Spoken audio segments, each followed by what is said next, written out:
One Morning News begins now.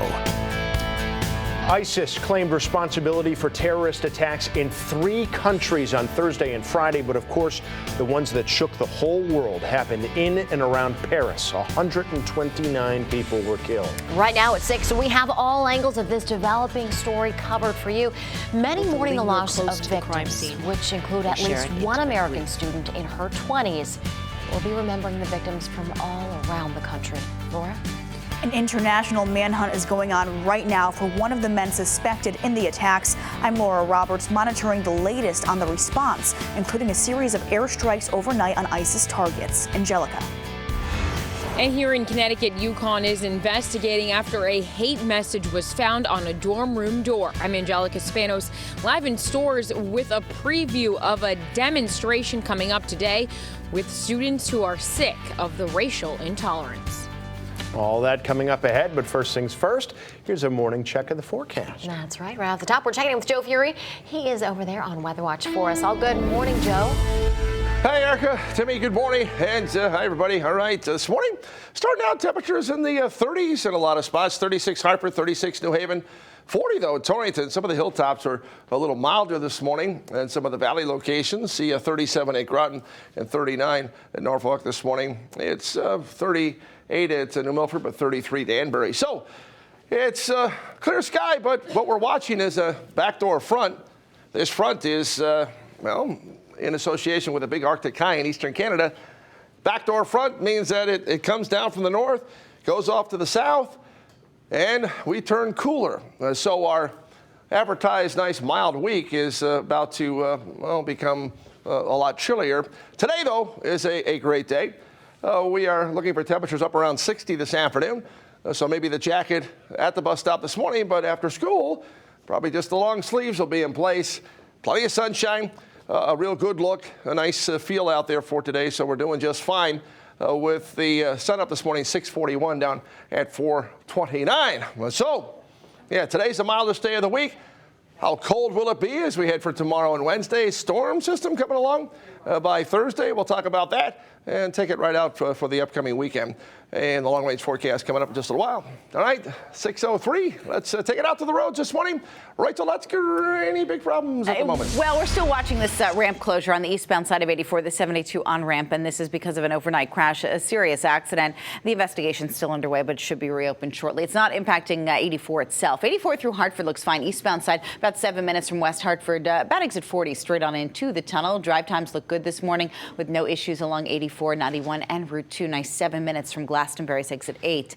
Take a look outside. Traffic is light. This is right through Middletown, north and southbound sides of Route 9 to and from the stoplights. Looking really good here and even approaching and going over the Aragoni Bridge. Along I-95, traffic is light. East Haven's 51 straight on down over the Q Bridge. Southbound into Fairfield County is also looking pretty good. That's the Sleepy's, the only mattress professionals traffic report. Guys, over to you. Well, this morning, we're learning new information about the people who were accused of carrying out the terrorist attacks in Paris. We've also learned more about how France is retaliating. On Friday, terrorists launched coordinated attacks at 6 locations, including a concert hall and a sports stadium. Fox 61's Laura Roberts is joining us now with some new information coming out of Paris this morning. Laura? Good morning, Tim and Erica. Yeah, we are just learning this morning that prosecutors in Paris have identified a Belgian man they say is the mastermind of these attacks, which left 129 people dead and hundreds more injured. They believe he's also linked to thwarted attacks on a Paris-bound train and at a Paris area church. This morning, prosecutors have also identified 2 more of the suicide bombers involved in these attacks. One of them was a Frenchman who had been charged in a terrorism investigation back in 2012. Now, in retaliation, France launched airstrikes yesterday. French fighter jets are targeting the city of Raqqa in Syria, the so-called capital of the Islamic State. They dropped some 20 bombs on the city, destroying a jihadi training camp and ammunitions dump where intelligence officials say the attacks on Paris were planned.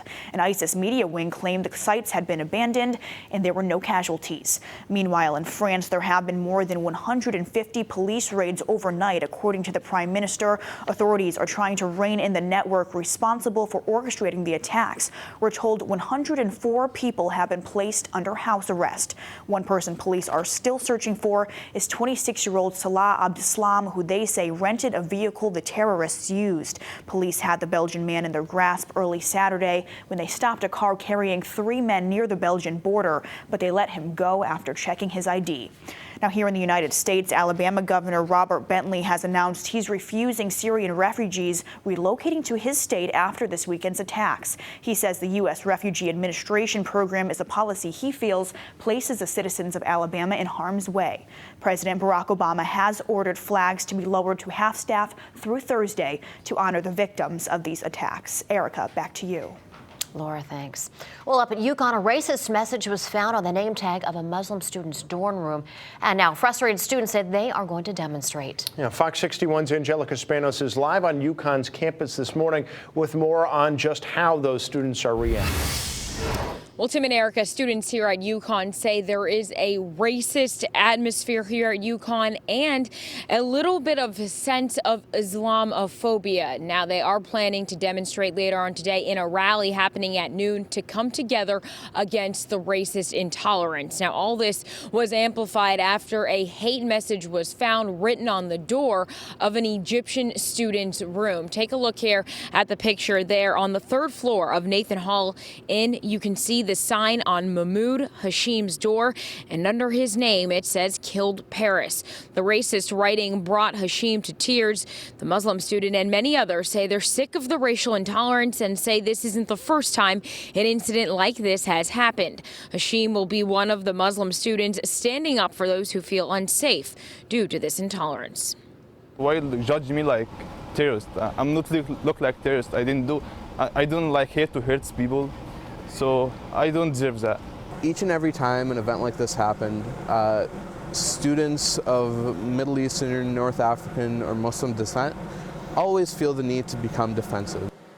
Now, the university is responding to this, and in a statement, a spokesperson says this hurtful act is clearly unacceptable and contradicts UConn's values as it works to provide a welcoming environment for all students on all of the campuses. Now, a sit-in on campus is scheduled to happen later on today at noon. That's at Wilbur Hall, the hall just behind me here. We're live in stores. Angelica Spanos, back to you. Angelica, thanks. And we're continuing to follow all angles, all the latest information on the attacks in Paris. Now, we're going to have more coverage coming up here in just a few minutes, but keep in mind we're updating our website, fox61.com, as soon as we learn new information.